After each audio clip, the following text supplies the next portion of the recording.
এখন আমি রান্না করব ব্রয়লার মুরগির গোশ।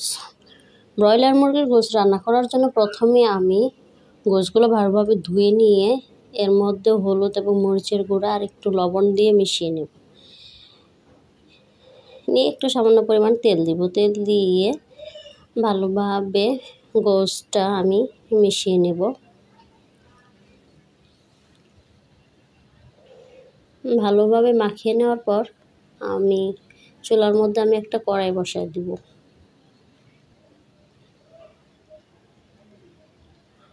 ব্রয়লার মুরগির গোশটা আসলে একটু রান্না করার আগে ভেজে নিলে গোশটা শক্ত হয়, ভালো হয়। যার জন্য আমি এটা আগে একটু ভেজে নিব।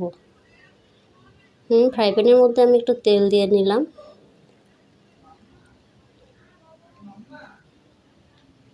এখন আমি গোশগুলো গরম তেলের মধ্যে আস্তে আস্তে করে ঢেলে দিচ্ছি।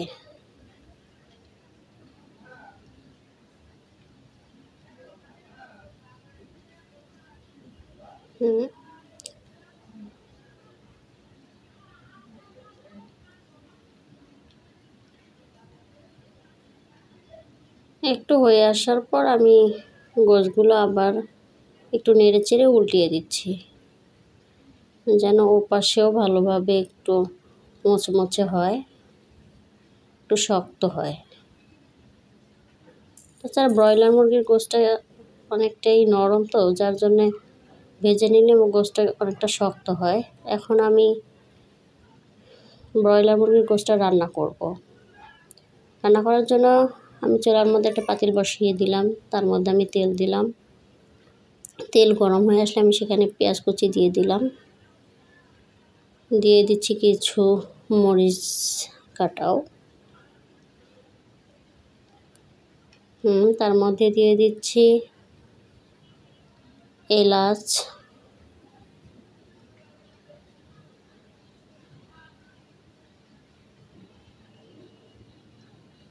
এখন আমি এটা নাড়তে থাকবো। এর মধ্যে এখন আমি দিয়ে দিচ্ছি তেজপাতা, দিয়ে দিচ্ছি এলাচ, দিয়ে দিলাম লং এবং দারুচিনি দিয়ে এখন আমি নাড়তে থাকবো।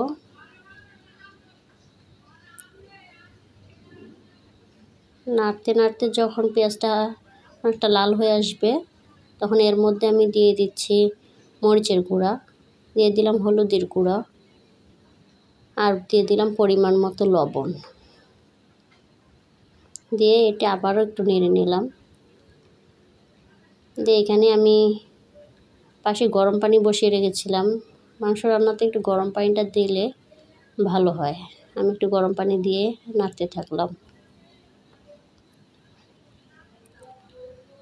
এর মাঝে দিয়ে দিলাম আমি মশলা বাটা।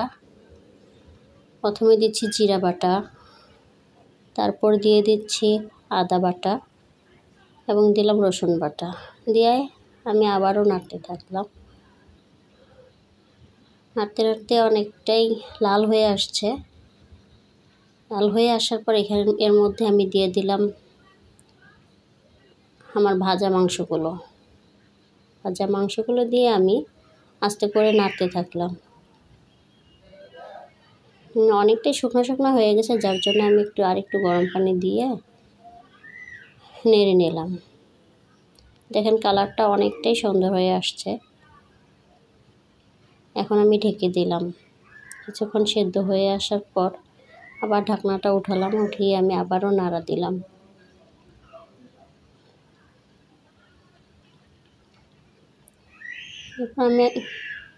এরপর আমি পানি দিয়ে দিলাম। রান্না অনেকটাই কষা হয়ে গেছে। এর মধ্যে এখন আমি পরিমাণ মতো পানি দিয়ে আবার ঢাকনা ঢেকে দিলাম। আমার রান্না প্রায় শেষের দিকে। আমার রান্না প্রায় এখন শেষের দিকে আমি একটু জিরার গুঁড়া দিয়ে নিলাম।